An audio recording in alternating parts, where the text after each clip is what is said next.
if that company ceases, but they have a trademark, or they have a copyright or a brand, you're going to have to pay something to that company because you'll be gaining from them.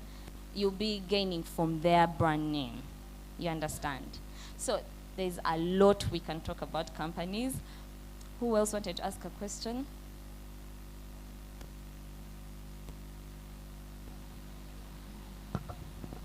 I wanted you to enlighten more on the thing concerning software, because previously I attended a USB workshop, and they said for softwares you cannot file for a patent or intellectual property. But I heard as if you're telling the other one that you can, for example, if you build an application in some name, you can build other applications in the same name. But according to USB, they say you cannot sign a patent for a software. She said her application is a business, and she wants to make other small applications with different names.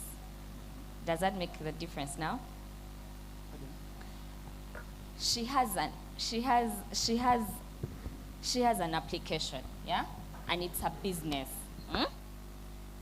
And it's called, what's her name? Evelyn Technologies. Under Evelyn Technologies, she wants to make EV app for delivery of food. EV, let me say, lean app for Lean's clothes. You understand? They are different, yeah? But under one main company, Evelyn Technologies. You understand? Yes?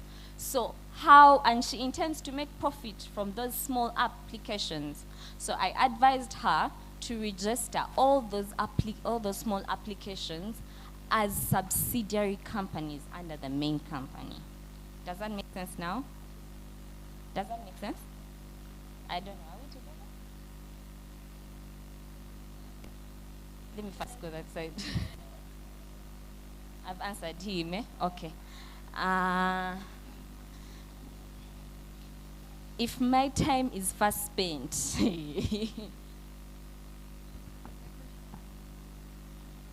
Hello.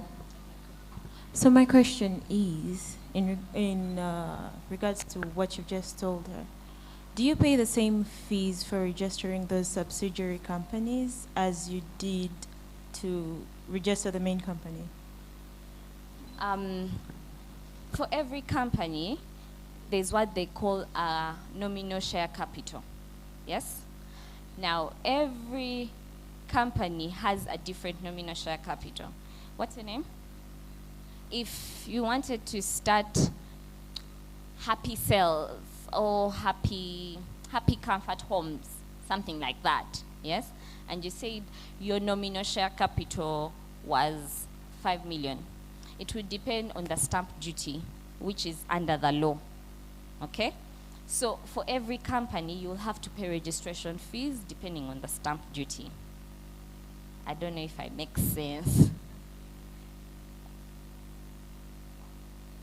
Stamp duty is like a tax that the government, yeah, that is attached to your registration fees. You have to pay it as part of your registration fees. So if your nominal share capital is 5 million, no, let me use 1 million, yeah, your stamp duty is going to be about 150,000. So you will attach that 150,000 to the 1 million, and then you'll pay something like 1.2.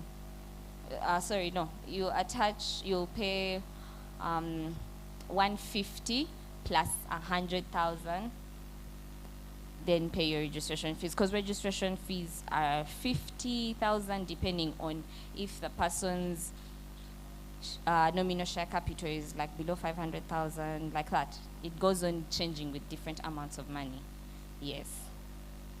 So it's like a tax that you pay while creating your company. I don't know if that makes sense.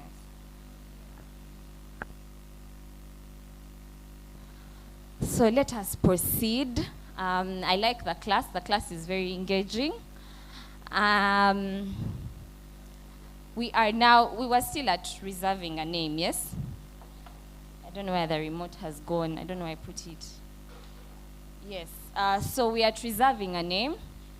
So there are different forms, like the business name application form. So there are two types of registration processes that I put here. There are those people who intend to stay as a business, and there are those people who intend to register companies.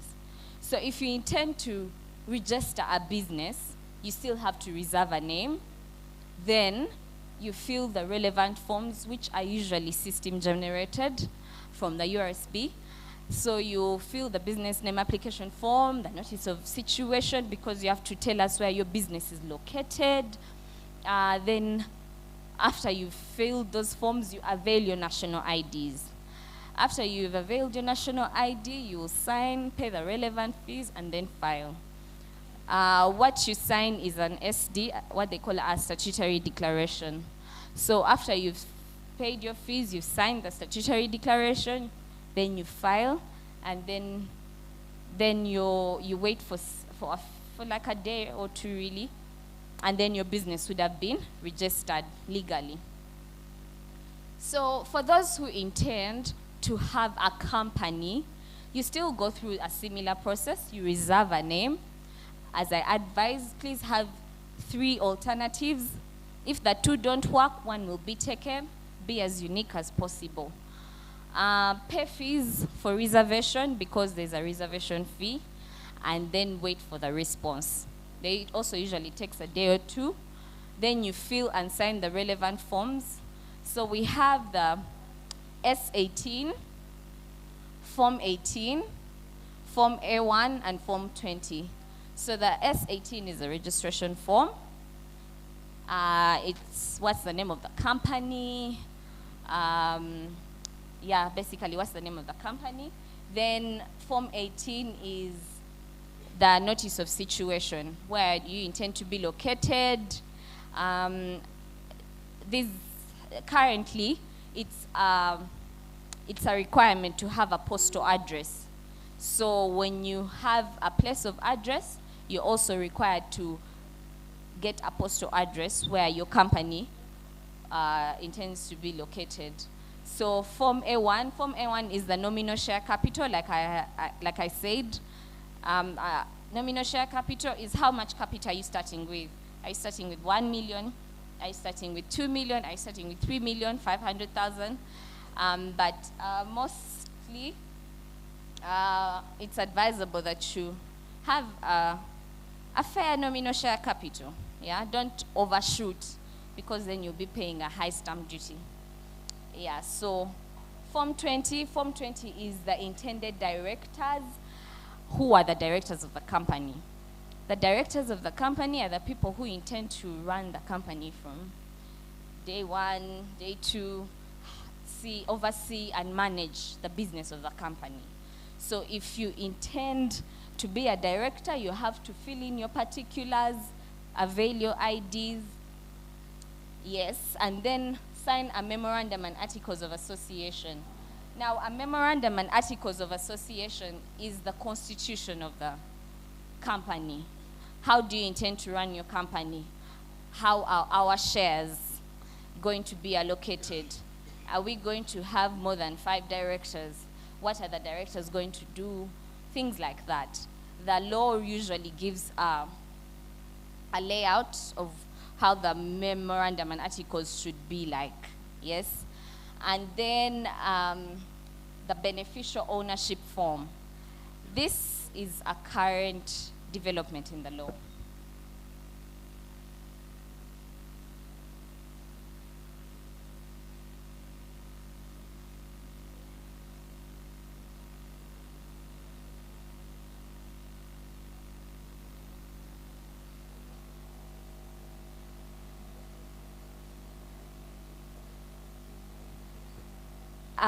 Sorry? So yeah, the beneficial ownership form is a form where you are supposed to fill in the shareholders' information, or the people who directly benefit from the running of this company. So it's a recent development that has been put in place to control money laundering. Yes? Yes. So same thing, avail national IDs for foreign directors, for those who want to start foreign companies. You avail passport bio data pages for foreign shareholders. Then in the event that a company intends to have another company as a shareholder, you have, now that's what she was asking about, you have different companies under one company. So there you also need to avail a certificate of incorporation for the other company and the beneficial ownership form for the shareholders within that company. So everyone who intends to benefit from that company should be on this beneficial ownership form, and it is a must. So take note of that. Please have official email address for your company and acquire a postal address from Post Office Uganda. Pay the required fees, sign and file. So let's move on to fiscal.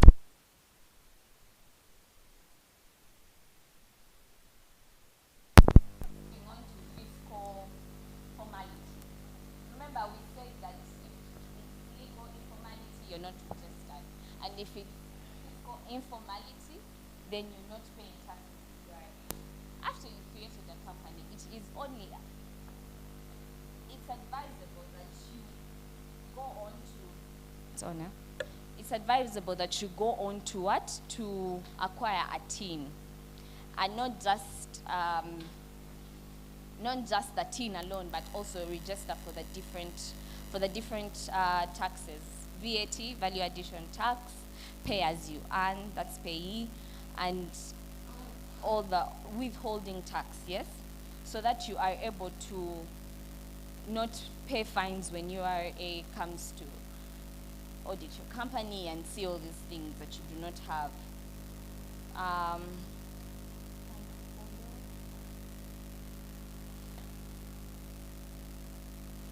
Yeah, so after you've registered with URA, if you're going to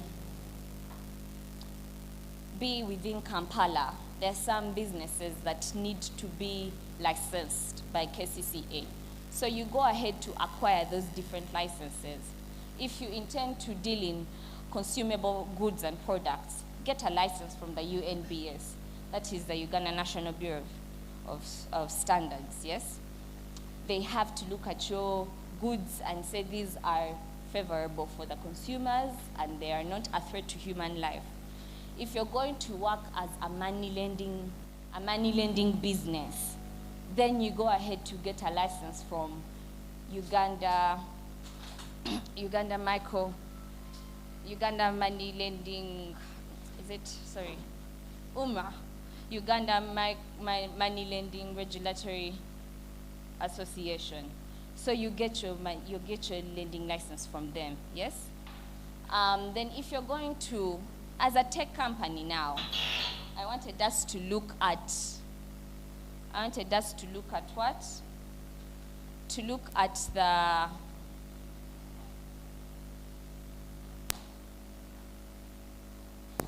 yes, I wanted us to look at the different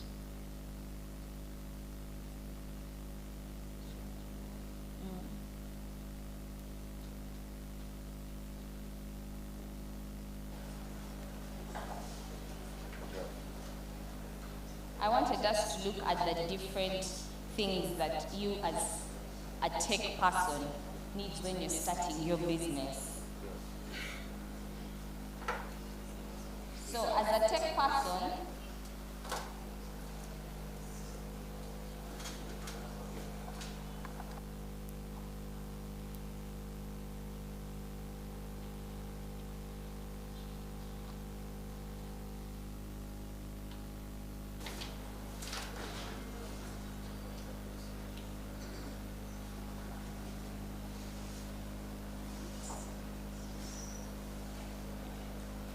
I'm trying to read time. So as a tech person, you are going to need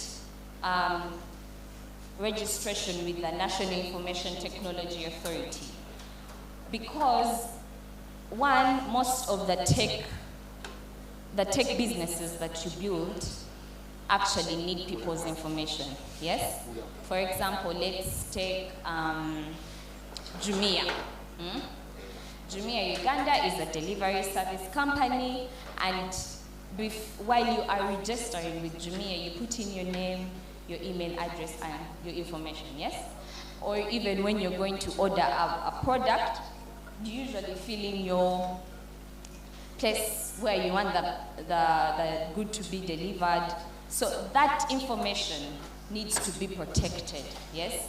Your softwares need to be protected, your hardwares need to be protected. They need to be at a certain standard under the law so that when you are registering, people do not feel that their information is at risk, yes? Their information is not easily accessed by other people.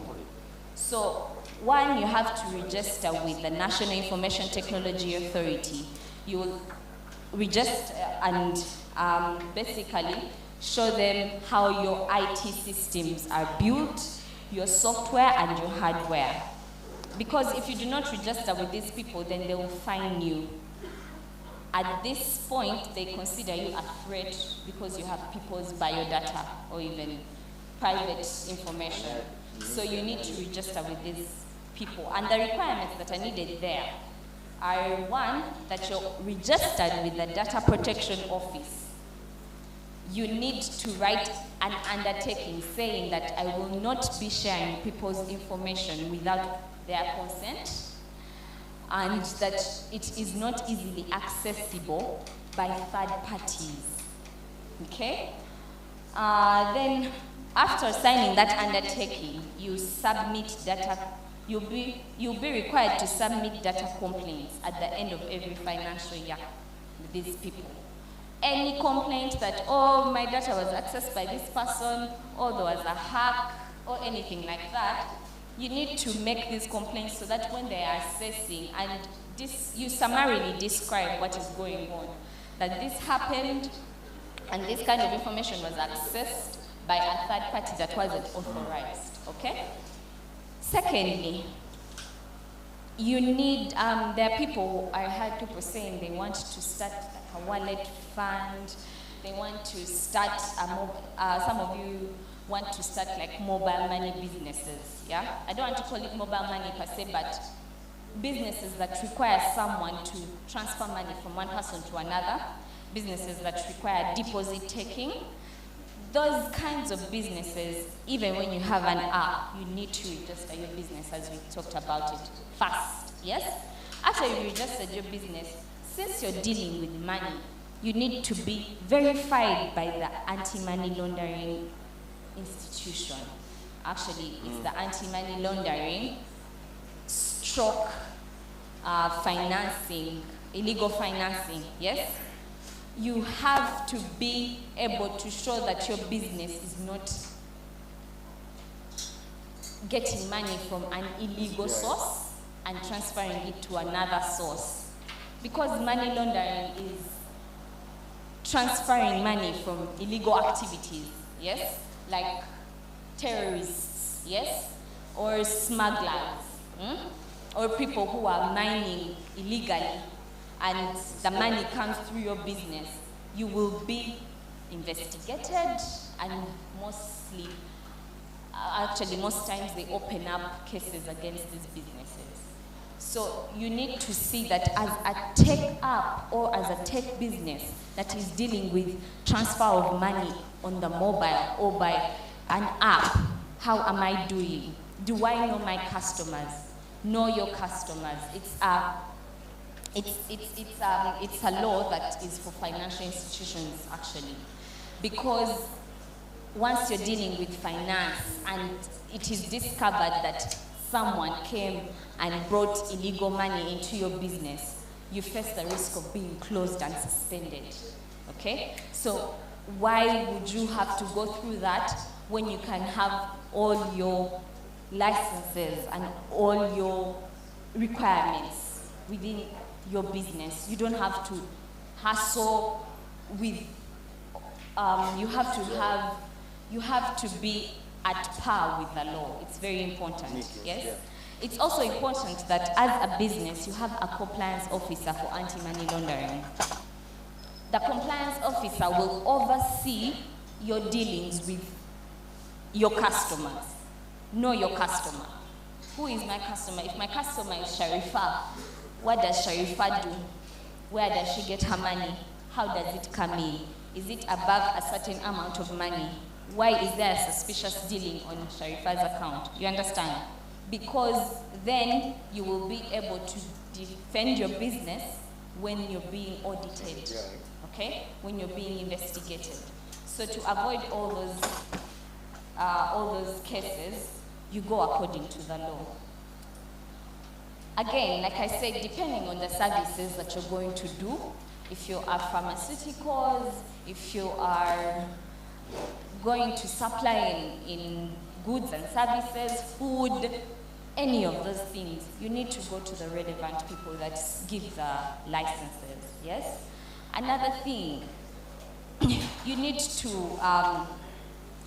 if you are going to take on money from people, you need to establish a partnership with a bank, because this is a guideline that is required of most mobile money taking services, yes? Establish a partnership with a bank, because banks and the Bank of Uganda are recognized to deal with currency. You understand? So instead of doing your own things, and then when the right people come to look at your business and whether you have the right requirements, you have to go through the trouble of defending yourself and losing your business. So tech people need to, one, protect people's data. Two, do not deal with money laundering clients. Once you do, then you are at a risk. Three, National Information Technology Authority.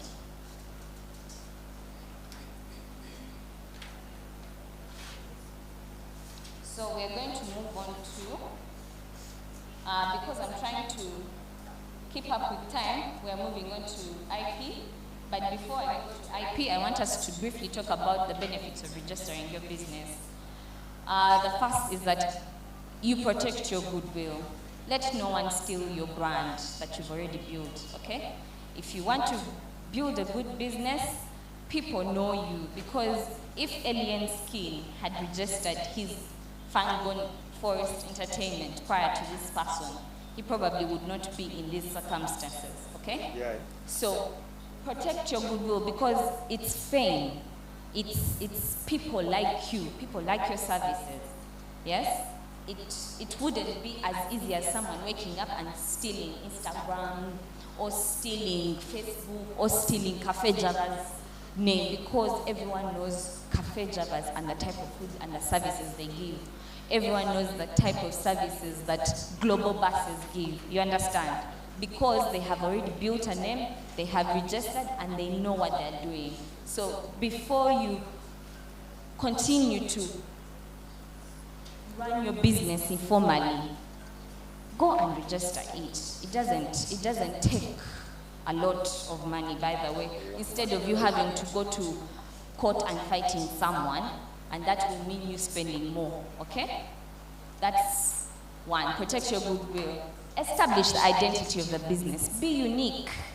Go out there and just set up your brand and say, this is me, it is already registered, I am recognized under the law, and everyone identifies you as Sharifa Jewelry Box.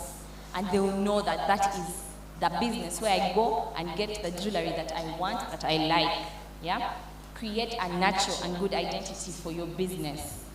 Then the survival rate of informal businesses is very low. If I woke up the next day and I said, I do not want to deal with pumpkins anymore, the business will die there and there. Or if I died tomorrow and I had an informal business, the business would die. You understand? But someone who has a company takes on a legal personality. Now, when I say a legal personality, it means that the company, under the law, exists on its own. if Sharifa creates a company called Ikra Jewelry, yes? Ikra Jewelry is set up, it's registered with URSB, and it has a certificate of incorporation, yes? If Sharifa died today, God forbid, sorry, if that happened, yeah, and there was another director, the company would not die. You understand? The company would survive even after Sharifa. You understand? If Sharifa said, give my shares to my son or someone else, the shares would proceed to the next person and the company would continue running as per the usual. You understand? So why have a short-term business, especially people who want to set up businesses for their families, inherited by their families to the next family, because they are businesses that have been taken up like that, you know, yeah? Like, they're not just for a short term. They exist for a while and they are taken on generation for generation, okay? So the problem with those things is that the former businesses, they die. They die with the owner, they don't even last. Or if you have a disagreement, the business dies. You understand? So there's also little value addition among informal businesses. One, for example, if someone looks at the products got from a small business that is not registered, they would definitely, if you're supplying this person, let me say, pumpkins, and their person is supplying cut pumpkins, they're all pumpkins, but because their person is a company and they are registered, this person will give more value to what this person is offering. You understand? So give your company some value. It also eases the process to access other government services like trade licenses. You cannot acquire a business team or a company team without registration. So go and register your company. You cannot acquire a KCCA trade license without registering your company. They need a certificate of incorporation, okay? Or they need a registration certificate. Then it also builds trust with potential clients. Not very many people want to deal with people that are not registered, especially foreign investors. You want a foreign investment, or even these competitions where they say, come and pitch an idea, and they're going to require you to register thereafter. Or if not, they'll ask you, do you have a registration certificate? People want to invest in things they can search on, and then their results that show in the system and they can easily trust. So it builds trust that this person exists and I can fund their activities. And then also it links you to a wider economic market, which increases your competition. It protects your personal assets from creditors. When you register your business, again, since it has a legal personality, it owns its own property. You don't own you don't own the property of the company. If the company owns land, the land is for the company. It's not yours. You understand? But if you have your property and the company has its property, and let me say the company has issues with its running, by the end of its business, for example, if you want to liquidate it and they want to, there are people demanding the company money, they will come for the company property, not your property, which is a risk when you have business that is not registered, okay? Then it also easily helps you access finance like loans, bidding, opportunities to bid. When you're bidding, you need a certificate of registration. They usually want to know information like how long has this company been running and things like that. So let's move on to intellectual property. Now, very many of you are asking questions like, what do I do if this person has their own business already and I want to set up the same name and things like that, yes? So you're in tech. I think with tech you understand what it means to do a website you know, brand yourself, put all these colorful things about your company, put them out there for people to actually be attracted to your business and want to know more about your business, yes? So, as you're doing all that, you're going through what they call your creations and your inventions and your designs, which is what we call intellectual property rights in Uganda. So, I can only say that your intellectual property rights are the creations of your mind. Today, you people have been seated here on your computers. You're going to create different things with the web. You're going to create different things with your mind because you're putting your mind to test, yes? Now, as long as it is your idea, you're the author of what you're creating, these are the rights that are exclusive to you. I don't know if we're together. Are we together? So, our take home from IP is that I want us to know that the law does not protect your idea, but it protects the expression of your idea. You can't wake up and say that that person has my idea. I've been thinking about it the whole year, yeah? Or I've been thinking about this song the whole year. No one can see what is in your mind. So your IP property rights as an asset, you need to express your idea, and for it to be even better, you need to register it, which becomes easy for the law to protect what you've invented and created. Because I know most of you have tried to create apps, have tried to create something, yeah, that is to your use and your benefit. So this is what is going to protect you. These are the laws basically, but I'm going to talk about the different rights that are under our IP law. One, let's first look at what software is.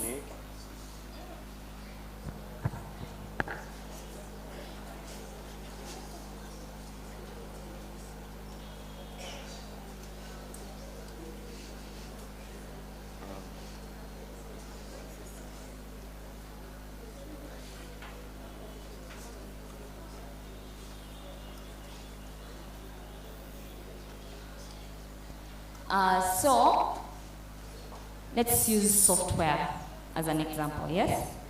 Software is a set of instructions, data, or programs used to operate computers and execute specific tasks. So, I'll use Google. Everyone knows what Google is, yes? You go into your Google search engine and you put in whatever you want to search. It eases your life to get information, yes? Now that's a software that we use to get information. Now Google is a right to the authors, okay? No one else can wake up and say, I want to use Google.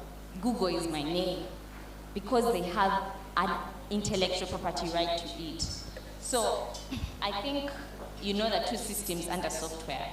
There's the proprietary software where only the owner can give you a license to use that kind of software, yeah? They have to consent to you to use their software, and they do not give you the source, right? They don't give you how they created it. They only give you the right to use it, and neither can you manipulate it. You can only use it, but you can't manipulate it. Neither can you access the source. For example, most of you know Colgate, yes? There are different kinds of toothpaste, but you do not know the ingredients that are within Colgate, do you? Yeah, you just use it because, oh, I want to use Colgate. Or the person who wants to use Sensodyne. Or the person who wants to use Diligent. All of them are differently made because they have a particular ingredients that they have, yes? So no one is going to give you the ingredients of Colgate. Then open source software is where it's open to the public. Anyone can use it, manipulate it, and recreate it, yes? Most of the people that create these kinds of softwares don't restrict them. They basically put them out there for people to benefit from. They don't intend to benefit financially from them. But people who create proprietary definitely do benefit financially. So under our law, we have the trade secrets protection. Like I told you, Coca-Cola or Colgate, you don't know the ingredients in Coca-Cola, right? So that's their trade secret. It's information that they cannot give out to the public, but it's used in trade. It has an economic value because they gain from it. Then we have trademarks. Trademarks is, for example, some of you are wearing purple shirts. Women in FinTech Hackathon. Women in FinTech Hackathon is a trademark. It's a name, it's a brand, yes? It's their trademark. No one else can stand up and say, oh, women in FinTech, I'm also using the same thing because we're using women. No, it's not the same thing. So if you have a software, then you'll have to name it something, yeah? Like Marion Tech Solutions, yeah? That will be your trademark. Everyone will know you as Marion Tech Solutions. Then we have copyrights. This is the protection of your literary and artistic works, songs, poems, so many things, yes? Art, this is what copyright is, yes? However, under copyright, we need to note that there are people who are employed. Some of you will be employed by big tech companies, and they'll tell you that while you're working here, you will not be allowed to share any of the work that you produce here, even after you're done. That's what they call creations under employment. So creations under employment, once you're employed with a big company, all the creations that you do there are retained by the company. You have no IP right over them. You understand? Are we together? Then we have commissioned works. How many of us know the Uganda anthem? All of us. You want to sing for us? Yes. Now, the Uganda anthem was made by? So, George William Kakoma wrote the Ugandan anthem. But it was an advertisement in the newspaper. This is an actual case, yes? So when they advertised, they called upon people to come and compose the Ugandan anthem. When he came, he was among the people who applied and wrote his anthem, and it worked. And when he won, he was given 2,000 shillings. Then it was a lot of money, guys, okay? Don't laugh. Then it was a lot of money.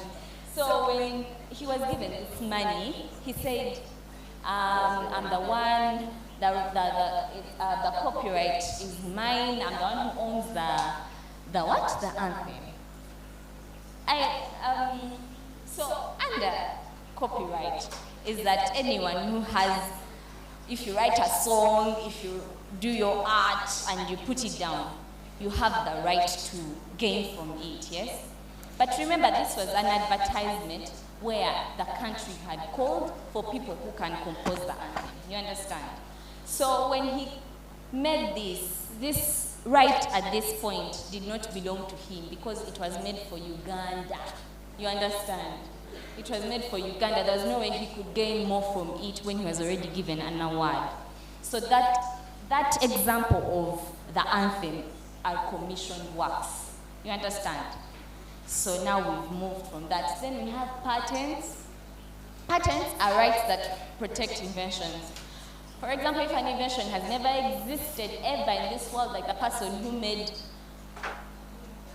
Instagram, and the person who created the light bulb, all those original inventions are protected by the patent rights. Industrial designs, utility designs, all these are protected by our IP law. Geographical indications, for example, if you woke up and started creating, let me see, clothes that are strictly made in Uganda, like backcloth clothes. You understand? And you say made in Uganda as your brand. That will be what they call a geographical indication. Yes, I'm trying to beat time, so allow me move on. Benefits of registering your invention. We had talked about this. Let no one encroach on your idea, okay? You're going to sit down, make a nice app, and someone will come and say, no, that is mine. I'm the one who registered it. You can be protected by your copyright, but it would be easier for you to have it registered and verified, okay? Yeah. So innovators are able to benefit from their work. The business is able to claim these profits, yes? You can gain. Let no one gain from your hard work. You can also gain compensation if you're already registered. Someone can say, I created the phone, this one came and copied the exact phone. You can actually get compensated if you're registered, okay? It protects your work and creation from encroachers. I've already said that. It sets your business apart. Everyone knows what Omo is, okay? Omo is a known brand. Everyone knows what that is. Everyone knows what Mukwano plastics look like, because that is what it is. Everyone knows what Movit looks like.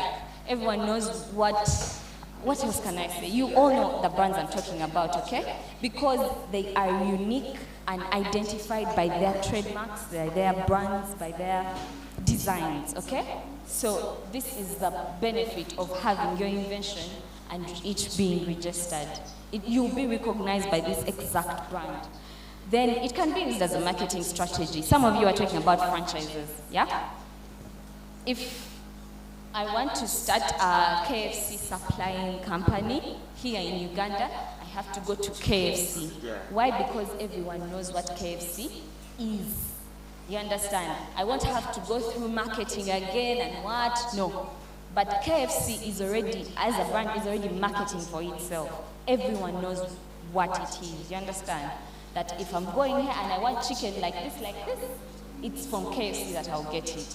So your own unique brand and you registering it and having rights to it is that it sets you apart and gives you a bigger, wider market to cover, okay? It attracts expansion from businesses. We've already talked about this. When you get a franchise, you have to pay KFC for using their brand. So if you intend to become a big brand, and you have it registered, then you're attracting people who are going to be able to pay you for your brand, to be able to use it. You get? Yes. Then, yeah, it provides a guarantee regarding the quality of your products. If you're producing shoes, like Lynn's shoes, everyone will know if I want a long-lasting shoe, I'll go to Lynn's shoes. If I want a leather shoe, I'm going to Lynn's shoes, because that's what your brand is offering and that is what it is known for. So if your brand is protected, no one else can claim that goodwill. I don't know if we are together. I see most of you looking at me.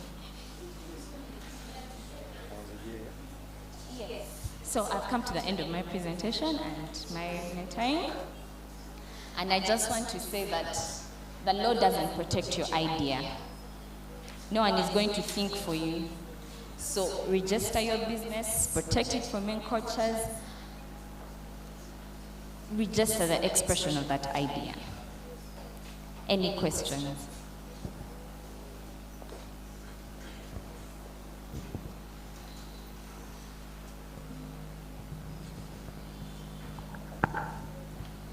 Thank you, our dear mentor.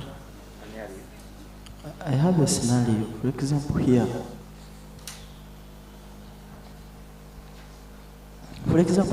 I saw a product called Chikumi. What if I get my product and I name it in another language, like in English, and I name it in 100? Can it be issued by the law? Thank you.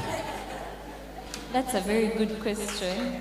I've actually seen a number of clients, yes, who come and say, now, like, I think the lady who gave us halal means food, yeah? What does it mean? Halal. What does halal mean? Accepted. I've seen most food points with halal. I don't know why. But yeah, let me use a good example. Like, so if you say chikumi, you want to call it the 100 cents shop? Something like that, yeah? Most of these names are rejected by URSP. That's the truth. Because they will translate for you and say, if you come and say, abakazi infitech, they'll say no. They will immediately reject it because it's a translation. Yeah? It's a translation of what this other person has, and it's almost similar if you put it in that language. So most of these names are rejected by URSP. However, there are businesses with translation, not to discourage you. They are there. Yeah? I've seen, how do I say it? Let me give you an example. I've seen,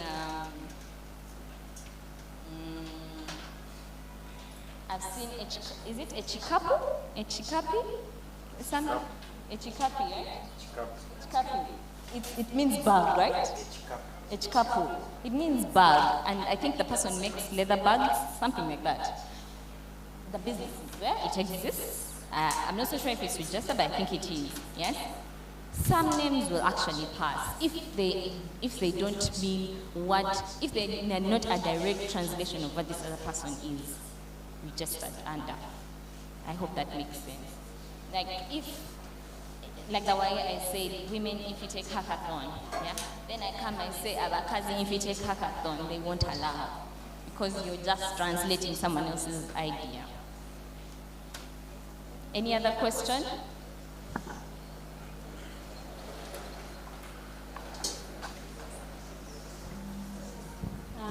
Thank you so much. How long does it take to register a company?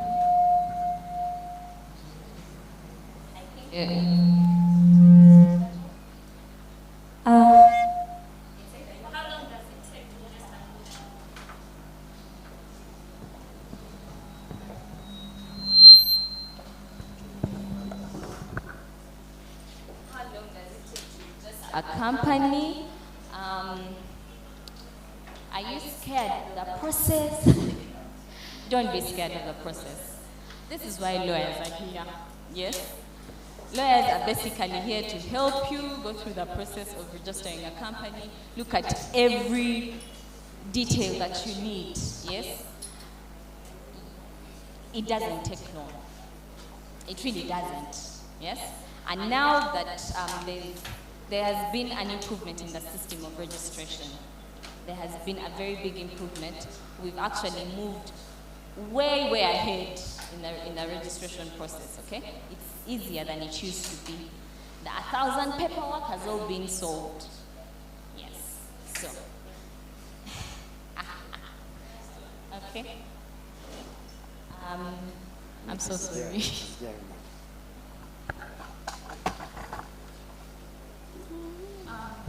Thank you. So when you're determining if a name is similar to the other, do you look at the pronunciation or do you look at the spelling? Because there is Sony, the company, but then there is Sconi. They are kind of the same, but they're not the same. So if there is a supermarket called Frame and I name mine Frame, but with an at instead of an A, does that pass? I don't know. There are names which will cause confusion. I don't know if you understand what I mean. I don't know if Sconi is a Chinese. I don't know which country it's from. Or, I mean, like, we've seen how Chinese duplicate things, yes? Adidas to Abibos, I don't know. There are so many different things that they have done, but I wouldn't advise, again. I mean, if I am a very particular registrar, I wouldn't pass that name. If you want Frame, whether with an H, an I, a Y, I'm not going to give it to you because there is a French supermarket that exists and it has its people and customers.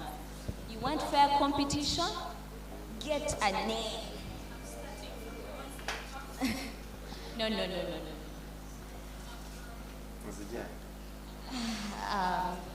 This Charlotte is about to kill me. One last question.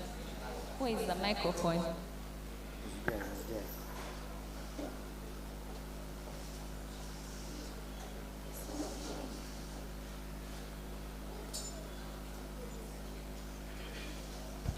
My question is, if you're dealing in credit, giving out loans, I was told retaining someone's national ID is illegal. Is it? Because that's what we are working on as a group. Okay, very good question. It is. So, when you're giving out loans and you're not a bank, yeah? For example, you are money lending society. You can have, but you see, a national ID is someone's national document. Yes, they're going to need it to access other services. Remember, you're not a bank, so you don't have collateral to deal with. Yes? Yeah? Well, there are people who give out car loans. You can use that. There are people who, there are other collateral things that you can hold on to. But that alone, as a money lending society, not society, I don't want to call it a society, as a money lending business, there are other requirements, yeah, that you need to follow.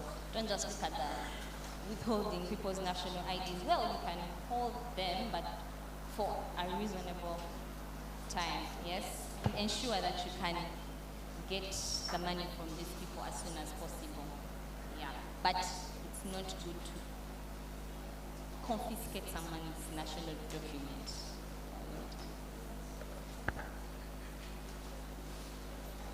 That is the end of my presentation.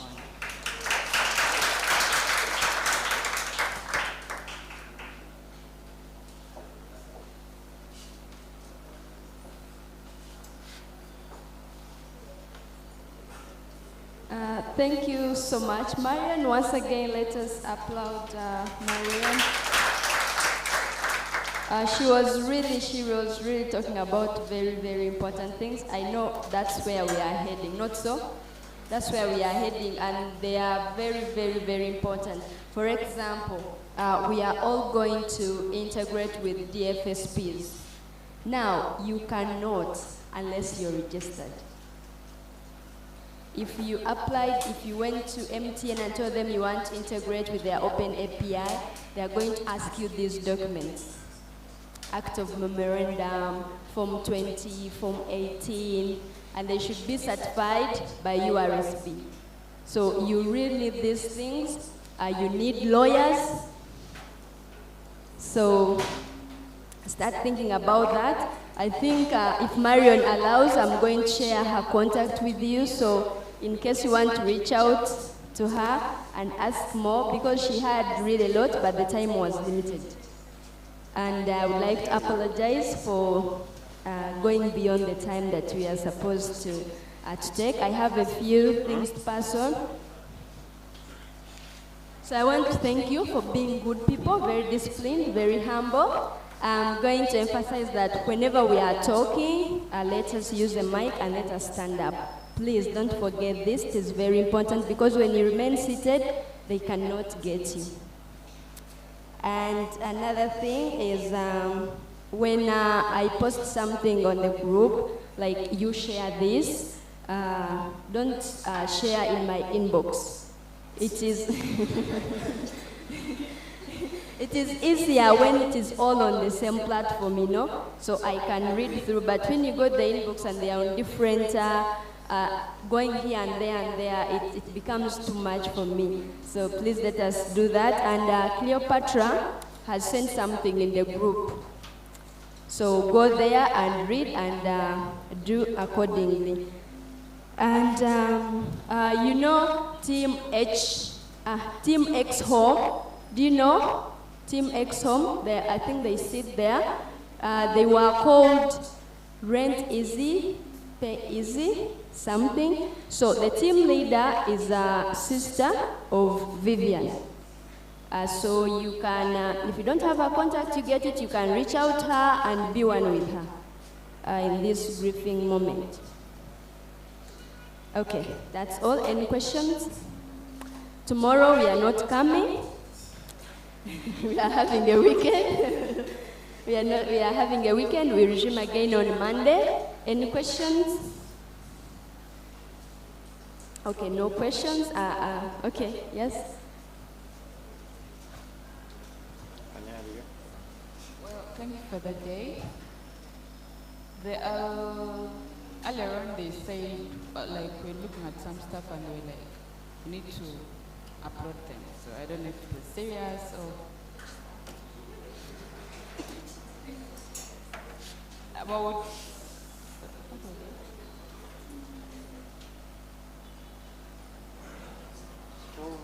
Yeah, the designs. There you go. I think that's what Cleopatra has posted in the group. Have you seen her message yet? What does it say? Okay, so I think that's true. So you can work on your designs. Try to design something, your user journeys. Anything? I think she posted on the team leaders group, maybe. If it is not on the general, I'm going to send it so that you can see the message. Anything else? Okay, thank you so much. See you on Monday. Johnny Masses.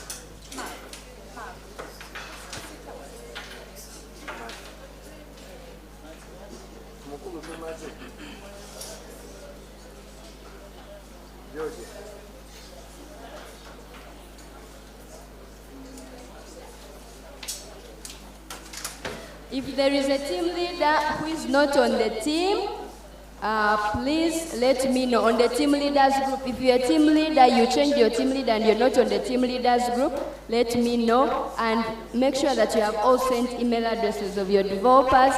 Why? I'll put you on Slack. Now, if you're trying to work around Moja Loop and you encounter some issues, you can copy that code that has errors or something, post it there, and ask Port help guide you.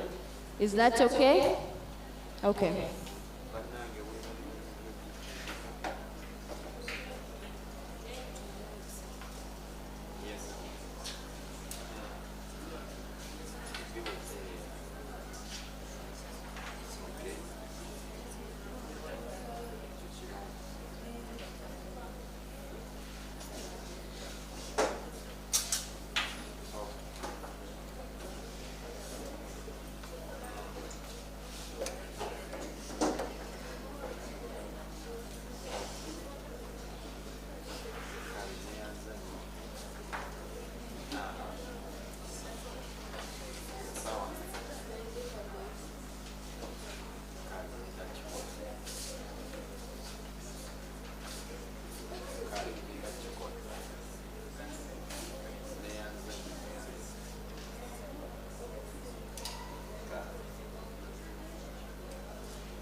Another thing, you can keep on improving your things, like your problem statement, your business case, you keep on, because these are not final submissions, yeah? But they also count. If they tell you submit by this time, you should submit.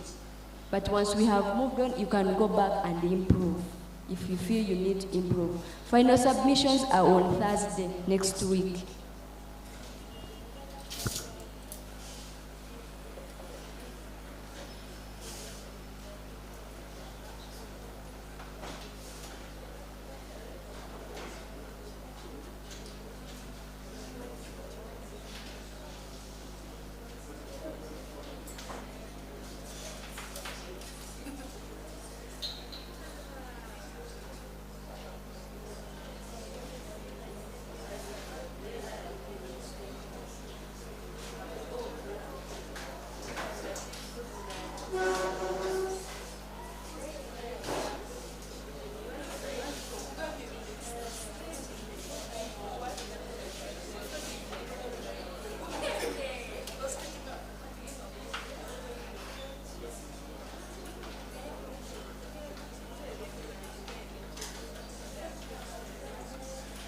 Another thing, some of you don't know you don't know how to look at your emails. Different types of emails go to different, we have primary, we have promotion.